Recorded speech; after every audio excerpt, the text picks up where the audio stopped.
অসভ্যতার নাম দিয়েছে প্রগতিশীলতা। শয়তান অনেক বেশি প্রগতিশীল ছিল এবং এখনো আছেও। ওই মেয়ের হেঁটে আসাটাকে আল্লাহ প্রশংসা করছেন। আসার পরে তিনি যখন বলছেন আমার বাবা আপনাকে ডাকছেন, তিনি গেলেন, তখন ওই শুআইব আলাইহিস সালাম বলছেন যে আমার এই দুই মেয়ের মধ্যে একজনকে আমি তোমার সাথে বিয়ে দিতে চাই। মুসা আলাইহিস সালাম সেখানে বিয়ে করলেন। শর্ত হচ্ছে 8 থেকে 10 বছর তাকে তার ফার্মে চাকরি করতে হবে, কৃষিকাজ মানে গবাদি পশুর এখানে 8 থেকে 10 বছর তাকে সার্ভিস দিতে হবে, এটাই মোহর। তো এটা আমি এখন বুঝি যে মুসা আলাইহিস সালামকে আল্লাহ পাক এই যে রাখালির কাজ করিয়েছেন কেন জানেন? কারণ এই কাজগুলো মানুষের ধৈর্য বাড়ায়। মুসা আলাইহিস সালামকে পরে আল্লাহ পাক বড় একটা দায়িত্ব দিবেন, এই কারণে তাকে ট্রেনিং দিচ্ছেন। এখানে তাকে আরো বড় একটা জাতিকে সামলাতে হবে যারা আরো অনেক বেশি উদ্ধত, অনেক বেশি গবাদি পশুর মতো। তারা কারা? ওই যে বনু ইসরাইল। চোখের সামনে দেখলো আল্লাহ পাক ফেরাউনকে ডুবিয়ে দিলেন, তারপরে 40 দিনের মধ্যে আবার শিরিক করা শুরু করে দিলেন। আমাদের নবী মুহাম্মদ সাল্লাল্লাহু আলাইহি ওয়াসাল্লামকে একজন কষ্ট দিয়েছিল। তো কষ্টটা এত ডাইরেক্ট দিয়েছে, এসে বলেছে আপনি ইনসাফ করেন, হে মুহাম্মদ সাল্লাল্লাহু আলাইহি ওয়াসাল্লাম, আপনি ইনসাফ করেন, আপনি ইনসাফ করছেন না। তো সাহাবীদের চোখ মুখ লাল হয়ে গেল যে এত বড় কথা নবীকে বলে। তখন নবী সাল্লাল্লাহু আলাইহি ওয়াসাল্লাম বলছেন দাঁড়াও, আমার ভাই মুসাকে তার কওম আরো অনেক বেশি কষ্ট দিয়েছে। মানে মুসা আলাইহিস সালামের কষ্টের কথা চিন্তা করে আমাদের নবী সান্ত্বনা নিচ্ছেন, যেটা তো কিছুই না। মুসা আলাইহিস সালামকে তার কওম আরো অনেক বেশি কষ্ট দিয়েছে।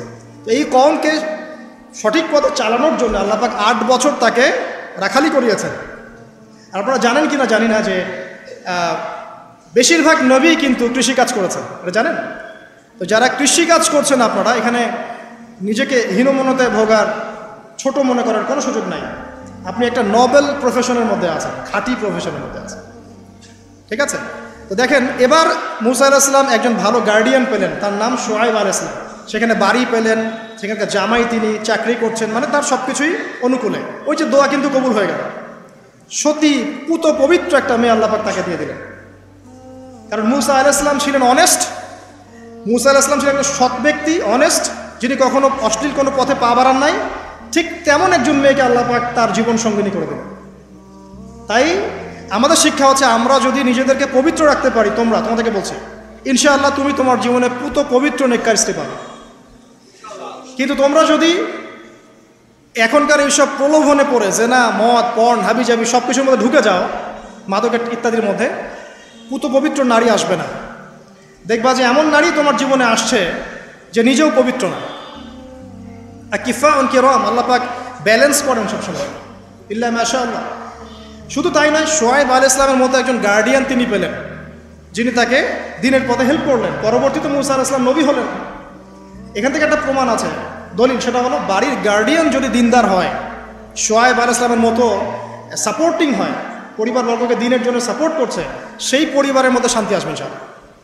এবং সেই পরিবারের যুবকরা সৌভাগ্যবান, যুবতীরাও সৌভাগ্যবান, সেই পরিবারের সন্তান সন্ততিরা সৌভাগ্যবান।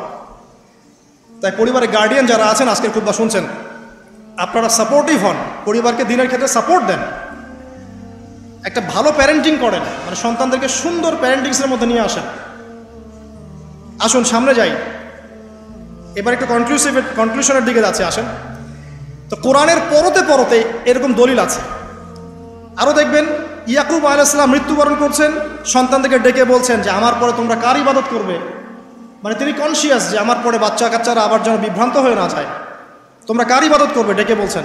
আর আমরা ওই সময় ডেকে বলতাম যে আমার ব্যাংকেরে 10 কোটি টাকা আছে, 1 কোটি ওকে দিস, 1 কোটি ওকে দিস, হ্যাঁ আমার জমি জমা এগুলা আছে, ওকে এটা দিস, ওকে এটা দিস। উনি ডেকে বলছেন তোমরা আমার পর কার ইবাদত করবে। সন্তানরা বলছে আমরা এক আল্লাহর ইবাদত করব, যার ইবাদত আপনি করেছেন, আপনার পিতাও করেছেন। সচেতন গার্ডিয়ান। সামনে যান, আপনি দেখবেন ইউসুফ আলাইহিস সালাম, যিনি যে জেলখানায় বন্দী হলেন, পরে মিশরের খাদ্যমন্ত্রীর দায়িত্ব পেলেন, তার বাবা ইয়াকুব আলাইহিস সালাম কাঁদতে কাঁদতে চোখ অন্ধ হয়ে গেল। দেখেন, যখন ইউসুফ আলাইহিস সালাম তার ভাইদেরকে বললেন এই যে রুমালটা, এই রুমালটা নিয়ে যাও, আমার বাবার চোখের উপরে দিবে, ইনশাল্লাহ সে দৃষ্টিশক্তি ফিরে পাবে। এটা পড়েন নাই মনে হয়, সূরা ইউসুফের মধ্যে আছে।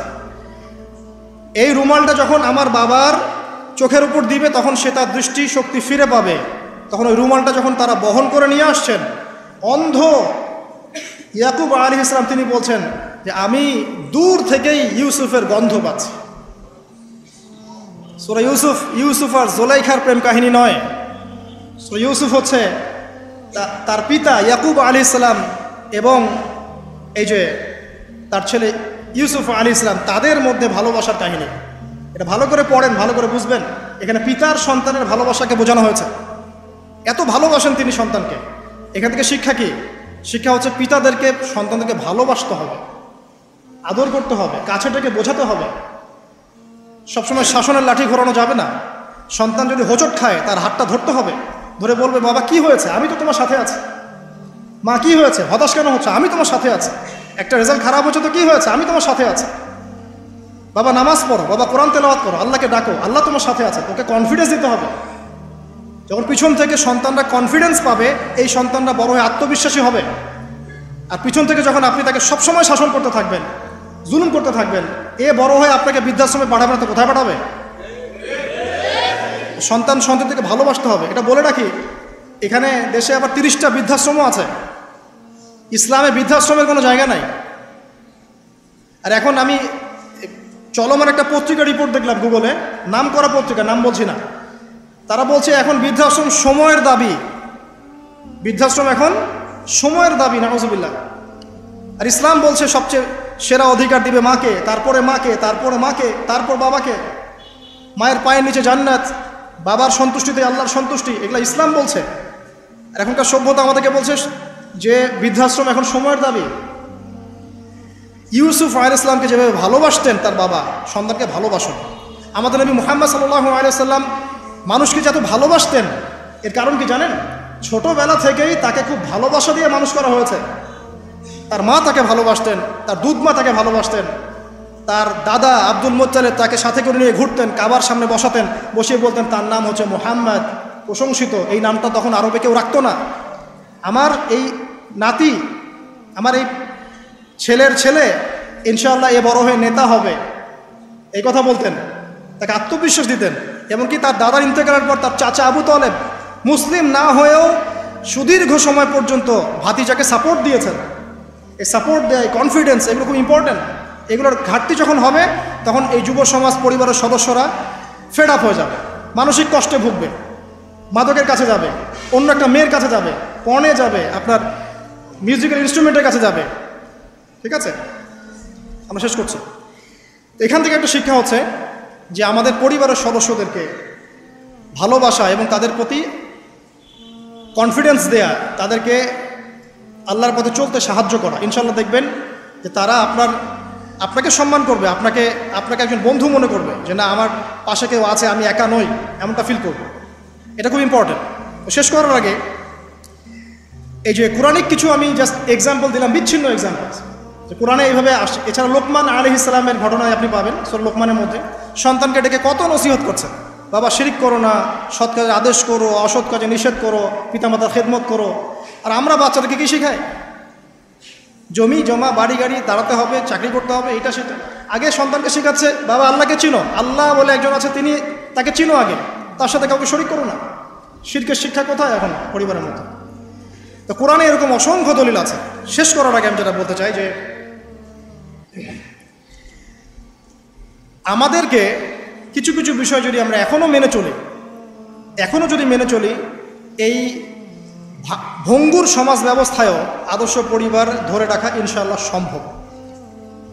আমি সব কথা আজকে বলতে পারলাম না, ইনশাআল্লাহ আরেকদিন কথা হবে অন্য কোনো লেকচারে। যে প্রথমেই পরিবারের যে সদস্যরা আছেন তাদেরকে ইলম বা জ্ঞানের চর্চা করতে হবে। 2, পরিবারের তাওহীদ প্রতিষ্ঠা করতে হবে, নবী সাল্লাল্লাহু আলাইহি ওয়াসাল্লামের সুন্নত প্রতিষ্ঠা করতে হবে। এই দায়িত্বটা পরিবারের কর্তাদের, স্বামী না থাকলে স্ত্রী, মা, ভাই, পিতা, তাদের সবার দায়িত্ব এটা। পরিবারে তাওহীদ প্রতিষ্ঠা করা, সুন্নত প্রতিষ্ঠা করা। পরিবারে নামাজ থাকতে হবে, নামাজ। 5 ওয়াক্ত নামাজ নাই, পরিবার আদর্শ হবে না। পরিবারের সদস্যদেরকে দান সৎকার দিকে উৎসাহিত করতে হবে। যত দান করবে সম্পদ বাড়বে, যত দান করবে সম্পদ বাড়বে। দান কমিয়ে দিলে সম্পদ কমে আসবে। পরিবারের সদস্যদেরকে নৈতিকতা শিক্ষা দিতে হবে, মূল্যবোধ শেখাতে হবে। কালচার হিসেবে গড়ে তুলতে হবে। যারা সামাজিক, তারা সবার পাশে দাঁড়াতে চায়, সমাজ কল্যাণমূলক কাজগুলো উৎসাহিত করতে হবে। পরিবারের সদস্যদেরকে বুস্ট আপ করতে হবে, পিছন থেকে তাদেরকে আত্মবিশ্বাস দিতে হবে যে আমরা আছি তোমার সাথে, তুমি তোমার প্রতিভা অনুযায়ী সামনে যাও। যার যেখানে প্রতিভা সেখানে তাকে আত্মবিশ্বাস দিতে হবে। হ্যাঁ, তুমি লিখতে পারো, ভালো লিখো বাবা, তোমাকে টাকা পয়সার ফিকির করতে হবে না, তোমাকে জব ক্যারিয়ারের চিন্তা করতে হবে না, তোমাকে আল্লাহ পাক লিখার ক্ষমতা দিয়েছেন, লিখো, আল্লাহ ওখানেই রিজিক দেবেন ইনশাআল্লাহ। তুমি বলো, তোমাকে বলার ক্ষমতা আল্লাহ পাক দিয়েছেন, তুমি ভালো করে বলো। তুমি বিজ্ঞান ভালো পারো, বিজ্ঞান নিয়ে গবেষণা করো। তুমি ভালো খেলো, ভালো করে খেলো। মানে আপনাকে ওর প্রতিভা অনুযায়ী আপনাকে বুস্ট আপ করতে হবে, ইসলামিক রুলস মেনেই। 5 বাসায় পর্দার বিধান চালু করতে হবে যাদের মধ্যে নাই, এবং এটাকে শক্ত করে ধরতে হবে। এটা হেলায় ফেলায় ছেড়ে দেওয়া যাবে না। বাসার মধ্যে অপসংস্কৃতি যেগুলো আছে, বাইরের কালচার যেগুলো ঢোকে, এগুলো রাস্তা বন্ধ করতে হবে।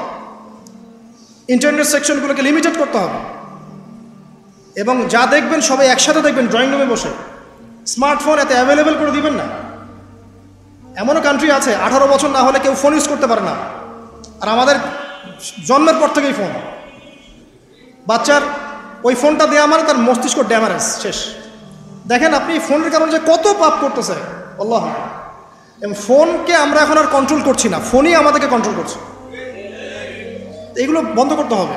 বাসার সদস্যদের খাওয়া দাওয়ার দিকে ফোকাস করতে হবে, তারা কি খাচ্ছে, কেমন খাবার খাচ্ছে, ফ্রেশ ফুডের ব্যবস্থা করতে হবে। কালচার্ড কথা বলতে হবে, সুন্দর করে কথা বলতে হবে তাদের সাথে।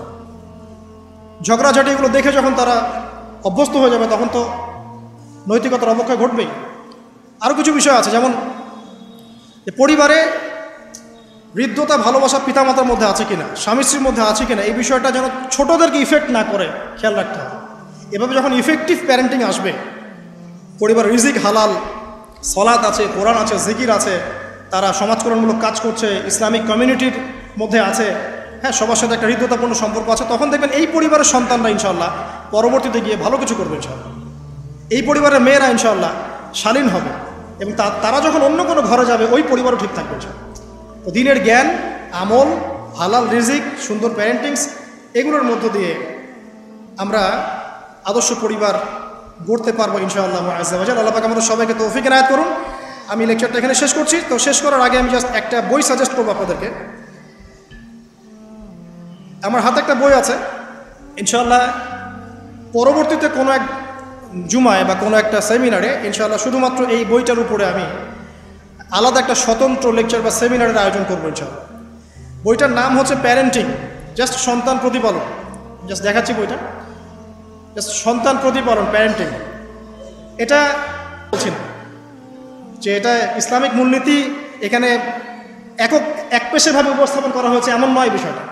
কারণ সমস্ত পরিবেশ পরিস্থিতির সাথে মিলিয়ে এ যুগে কীভাবে আপনি একজন সফল পিতা হবেন, সফল মা হবেন, সন্তানকে কিভাবে প্রতিপালন করবেন, এই বিষয়গুলো এখানে সুন্দর করে দেওয়া আছে। তো বইটা আপনারা কিনতে পারেন, আল্লাহ পাক আপনাদেরকে তৌফিক দান করুন। এগুলো আমি আমার নিজে থেকেই বলছি, এটা বলতে আমাকে উৎসাহিত করেন, আমি নিজে থেকেই বলছি, বইটা আমি পড়েছি, ভালো লেগেছে। তা আমরা দোয়া করি আল্লাহ পাক আমাদের সবাইকে আদর্শ ইসলামিক পরিবার গড়ে দিন, আমিন। এবং যারা এখনও পরিবারে যায় নাই তাদেরকে আল্লাহ পাক সুন্দর, দিনদার, পবিত্র, নেককার স্ত্রী আল্লাহ পাক দান করুন। আমরা দোয়া করি যারা পরিবার গঠন করে ফেলেছেন এখন, তাদের মধ্যে যে ভুল ত্রুটিগুলো হচ্ছে এগুলোকে সংশোধন করা তৌফিক আল্লাহ পাক দান করুন। পরিবারের মধ্যে দ্বীনি জ্ঞানের চর্চা আল্লাহ পাক বাড়িয়ে দিন। পরিবারের মধ্যে তালিমের ব্যবস্থা করুন, পরিবারে হৃদ্যতা, ভালোবাসার ব্যবস্থা করুন, বন্ধন শক্তিশালী করুন। আরও বলবো যে পরিবারের মধ্যে হালাল রিজিক আল্লাহ পাক ঢুকিয়ে দিন, হারাম থেকে বাঁচান। পরিবারে কোরআনের একটা চর্চা যেন প্রবাহমান থাকে, আল্লাহ পাক সে তৌফিক সবাইকে দান করুন। আল্লাহ পাক আমাদের আপোষে যে ইখতিলাফগুলো, ভুল বোঝাবুঝিগুলো, এগুলো থেকে আল্লাহ রাব্বুল আলামিন আমাদের এই পরিবারগুলোকে হেফাজত করুন। যখন পরিবার সুন্দর হবে ইনশাআল্লাহ তাআলা সমাজটা ভালো হবে। সমাজ যদি ভালো হয় ইনশাআল্লাহ তখন সত্যিকারের একটা সোনার বাংলা আমরা পাবো ইনশাআল্লাহ। আল্লাহ পাক আমরা সবাইকে চলমান যাবতীয় ফিতনা থেকে হেফাজত করে কোরআন এবং সুন্নাহর অনুসারী বানিয়ে দিন, আল্লাহুম্মা আমিন। আজকে সময় সংক্ষিপ্ততার কারণে আমি লম্বা করতে পারছি না, আমি এখানেই আলোচনা শেষ করছি। আকুলু কাউলি হাযা আস্তাগফিরুল্লাহ লি ওয়া লাকুম ওয়া লিসাইরিল মুসলিমিন। বারাকাল্লাহু লানা ওয়া লাকুম বিল আয়াতিল হাকীম। ইন্নাহু তাআলা জাওয়াদুন কারীমুর রাউফুর রহিম।